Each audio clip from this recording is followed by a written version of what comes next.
আমাদের কোনো মুসলিম ভাইয়ের মনে প্রশ্ন জাগতে পারে যে অন্য ধর্মাবলম্বীরা আল্লাহর প্রতি ঈমান না আনার কারণে সে জাহান্নামে যাবে কেন? সে তো অনেক ভালো কাজ করেছে। অনেকে প্রশ্ন করে, বিদ্যুৎ যে আবিষ্কার করেছে তার আবিষ্কৃত বিদ্যুতের লাইট দিয়ে কোরআন পড়ে আপনি জান্নাতে যাবেন, আর সে বেঈমান হওয়ার কারণে জান্নাতে যাবে না, কেমন কথা? অনেকে প্রশ্ন করেন না? অনেকে প্রশ্ন করেন।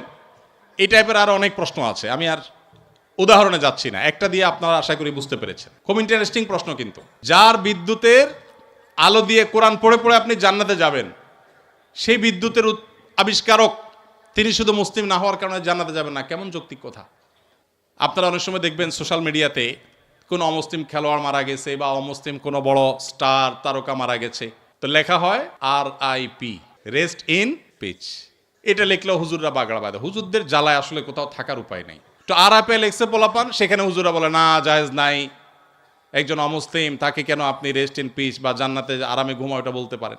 এই যে প্রশ্নটা, এই প্রশ্নটার অনেক টেকনিক্যাল উত্তর দেওয়া যায়। আমি একটা সংক্ষেপে খুব সহজ উত্তর দিই। আমি খুব সাদামাঠা মানুষ, একজন টিপিক্যাল হুজুর, আপনারা সব শিক্ষিত মানুষ। দেখেন, বিদ্যুৎ যিনি আবিষ্কার করেছেন বা আপনি যে অমুসলিমের কথা বলছেন, যিনি ব্যক্তিগতভাবে অনেক ভালো মানুষ, অনেক কিছু, বাট ইমানটা নাই, অন্য ধর্মাবলম্বী কোনো মানুষ তাকে জীবদ্দশা যদি আপনি বলতেন ভাই চলেন জান্নাতে যাই, তিনি কিভাবে নিতেন এই কথাটাকে? আমি কি বোঝাতে পারি নাই আপনাদের? একজন অন্য ধর্মাবলম্বী, ধরেন একজন খেলোয়াড়ের নাম বলেন মুসলিম, মেসি, আপনি তো যায় বলেন মেসি ভাই চলো এসব বাদশা দিয়ে চলো জান্নাতে যাই, আপনার এই কথাটা কি সে ভালোভাবে নিবে? নিবে? জীবদ্দশায় যে সমস্ত অমুসলিমেরা তাদের জীবনে ভালো মন্দ যাই থাকুক না থাকুক, সে আলাপ সাইডে রেখে আসুন আমরা বাস্তবিক আলাপে আসি। একজন অন্য ধর্মাবলম্বী মানুষ, তাকে আপনি যদি বলতেন, যার জীবদ্দশা বিদ্যুতের আবিষ্কারককেই যদি আপনি পাইতেন এবং তাকে যদি আপনি বলতেন যে ভাই এসব বিদ্যুৎ টিদ্যুৎ বানানো ছাড়ে চলো জান্নাতে চলো, সে কি আপনার এই আহ্বানকে পজিটিভলি নিতেন? অন্য কোনো ধর্মের মানুষকে যদি আপনি বলতেন যে ভাই জান্নাতে চলো, সে জান্নাত বিশ্বাসিত করে না। আপনি জান্নাতে যাওয়ার আহ্বান করলেও এটাকে সে ডিনাই করত। তো জীবদ্দশায় যে লোক জান্নাতে যেতে চাইতো না, মরার পরে আপনি তাকে টেনে যদি জান্নাতে নিতে চান, এটা কি তার প্রতি সুবিচার হবে না অবিচার হবে? আমি কি বোঝাতে পেরেছি? মারার পরে এখন আপনি বলতেছেন RIP, রেস্ট ইন পিচ। ওয়ারেস সে জীবদ্দশায় তাকে আপনি জাহাজের শেকল দিয়ে বেঁধে টেনেও জান্নাতে নিতে পারতেন না।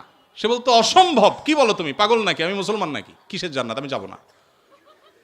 যে জীবদ্দশার জান্নাতে তাকে টেনে নেওয়া যাইতো না, মরার পর আপনি বলতেছেন হ্যাঁ অমুসলিম হয়েছে, তাতে কি হয়েছে, তার তো অনেক ভালো কাজ আছে, তাহলে কেন সে জান্নাতে যাবে না? এটা কেমন অবিচার? আপনার এই চাওয়াটাই তো অবিচার, আপনার এই চাওয়াটাই তো অযৌক্তিক। ভাইরা আমার, আমরা আল্লাহ সুবহানাহু ওয়া তাআলাকে আমাদের মতো করে ভাবি। আমরা চিন্তা করি একটা মানুষের সব ঠিক আছে, শুধু ঈমানটা একটু নাই, শুধু ঈমানটা নেই, আর সব ঠিক আছে। শুধু ঠিক আছে না, আমাদের মুসলমানদের চাইতে অনেক বেশি ডিসিপ্লিন মেনটেন করে, অনেক মাশাআল্লাহ তাদের আচার আচরণ সুন্দর, পারতপক্ষে কোনো পশুকে কষ্ট দেয় না, যদিও মুসলমানকে বোমা মারে, অনেক ভালো ভালো গুণ আছে। এত ভালো একটা মানুষ, এরা জান্নাতে যাবে না, কেমন কথা হলো? সবই আছে, শুধু ঈমানটা নেই। ব্যাপারটা কেমন হয়েছে? ধরুন এই যে মোবাইল ব্যাংকিং, নগদ, বিকাশ, সেটা এম ক্যাশ, অনেকগুলো আছে। মোবাইল ব্যাংকিং বা এই যে ডিজিটাল পৃথিবীতে যে অ্যাকাউন্ট নম্বর, এই টেকনোলজি সম্পর্কে কোনো ধারণা নাই। আফ্রিকার জঙ্গল থেকে একটা মানুষকে আপনি তুলে আনলেন, যেই লোকটা, বা আফ্রিকার জঙ্গল যাওয়া লাগবে না, আমাদের দেশে এখনো অনেক মানুষ এমন থাকতে পারে, কোনো গ্রামে গঞ্জের চিপা চাপায় এমন কোনো মুরব্বী বৃদ্ধ মানুষ থাকতে পারে যে এগুলো কিছু বুঝেন না, যে নাম্বারগুলা ভ্যালু কি। এরকম কোনো মানুষের সামনে ধরুন দুটা লোক ঝগড়া করছে তাদের পাওনা টাকা নিয়ে, একজন পাওনাদার আর একজন দেনাদার। পাওনাদার ঝগড়া করছে যে আমি যেই নাম্বার দিলাম তুমি সেই নাম্বারে টাকাটা না দিয়ে আরেক নাম্বারে দিছো। তুমি এত বড় একটা ভুল করলা, টাকাটা আমি পাইলাম না, আমার দরকার ছিল, তোমার সাথে কমিটমেন্ট ছিল, তুমি দিবা, কেন দিলা না? এটা নিয়ে তিনি খুব ঝামেলা করছেন।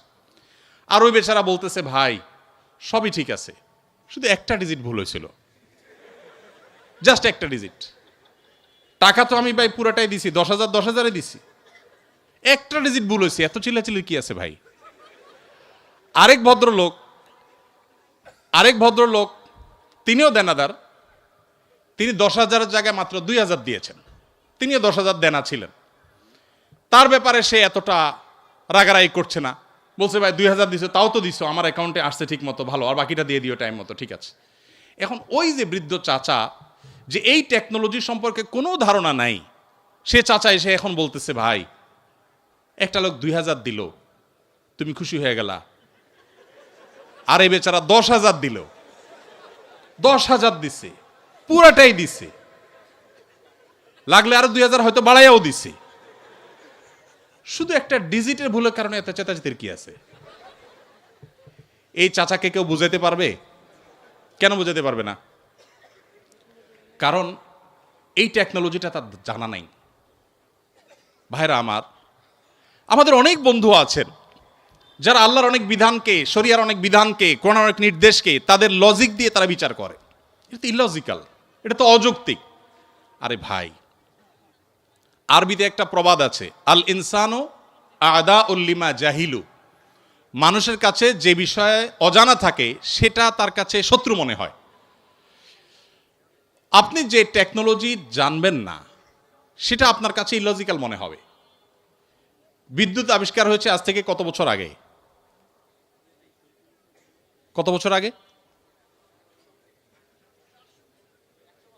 যতশো বছর আগেই হোক, ধরেন 500 বছর আগের পৃথিবীর কোনো মানুষ, বিদ্যুৎ আবিষ্কার হওয়ার আগের পৃথিবীর কোনো মানুষ, তাকে যদি বলা হতো যে এখানে ওয়ালে একটা সুইচ আছে, এখানে টিপ দিলে ওই 20 হাত দূরে ফ্যান ঘোরা শুরু করবে, এটা যদি বলা হতো, তার কাছে এই কথাটা কি লজিক্যাল হতো না ইলজিক্যাল হতো? লজিক্যাল হতো। সে বলতো হাস্যকর, তাই না? ফেসবুকীয় ভাষায় সে বলতো কি, জাস্ট হাস্যকর। টিপ দিবা এখানে ওয়ালে, ফ্যান ঘুরবে 20 হাত দূরে, কিভাবে সম্ভব? ফালতু কথা, গল্পের আর জায়গা পাও না মিয়া। কারণ সেই টেকনোলজিটা জানা নাই।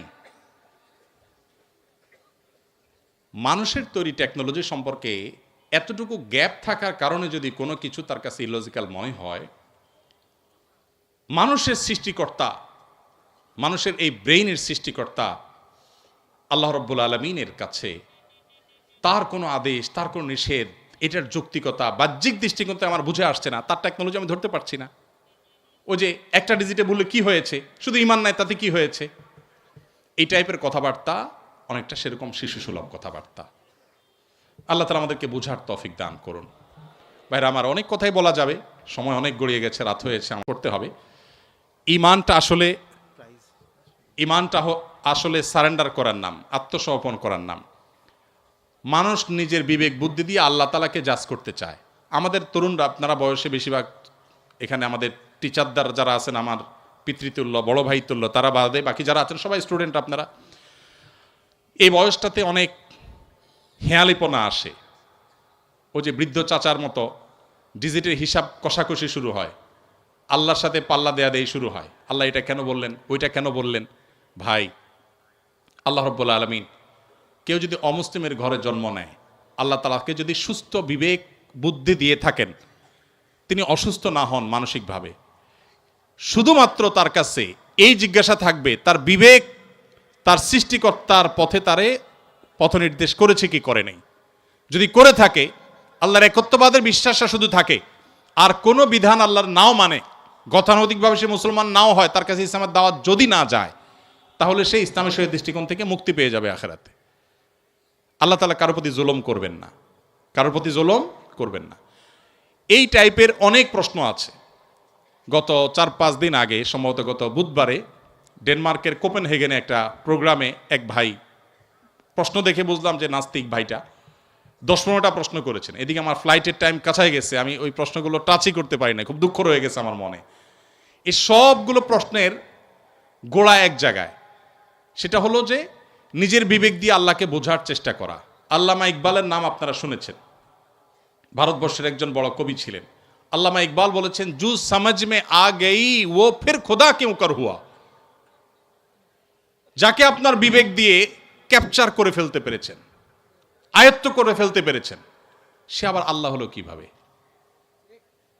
আল্লাহ তো সে অসীম সত্তার নাম, যে অসীম সত্তাকে আপনার আমার বিবেক দিয়ে, আমার বুদ্ধি দিয়ে তার সকল আদেশ নিষেধের সকল তত্ত্বের যৌক্তিকতা আমরা ধরতে পারবো না। এটাই তো আল্লাহর অসীমত্বের পরিচয়। একজন অধীনস্থ যদি একজন মালিকের সকল কাজের সকল পলিসির যৌক্তিকতা তার মাথায় না ধরে, হতে পারে না। কোম্পানির মালিক আর কোম্পানির একজন ড্রাইভার, এখানে আমার বড় ভাই ডাক্তার মহিউদ্দিন ভাই আছেন, এত বড় প্রতিষ্ঠানের মালিক, এতগুলো মেডিকেল কলেজ, এতগুলো মানুষ তার কাজ করে। এখন উনি যদি ওনার একজন সাধারণ কর্মচারীকে বলেন এই জিনিসটা অমুক জায়গা দিয়ে আসো, ওইটা অমুক জায়গা নিয়ে আসো, সে যদি বলে স্যার কেন করব? যদি বলে যে অমুক রেটা দিয়ে আসো, স্যার কেন দিয়ে আসবো? কথায় কথা যদি সে স্যার কেন বলে, তাহলে এই মায়ের খাওয়ার উপযুক্ত হবে কি হবে না?